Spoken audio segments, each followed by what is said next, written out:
நேர்மையான அதிகாரிகளுக்கு வேலை இல்லை. திமுகவுக்கு யாரு ஜால்ரா போடுறா, யாரு தப்பு கட்டுறா, அவள்தான் முக்கிய தத்துவம். அது அமைச்சரா இருந்தாலும் சரி, அதிகாரம் இருந்தாலும் சரி, எல்லாம் ஒண்ணுதான்.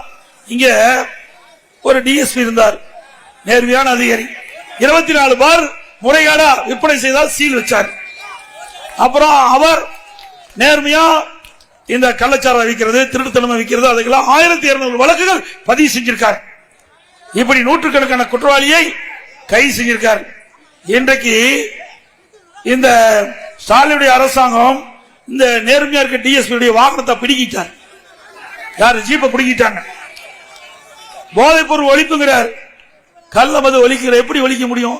இப்படி நேர்மையான அதிகாரிகள் இப்படி கேவலப்படுத்தி அசிங்கப்படுத்தினா அவர்கள் எப்படி மக்கள் பணி செய்வாங்க? மக்களை எப்படி பாதுகாப்பாங்க? நாட்டை எப்படி பாதுகாப்பாங்க?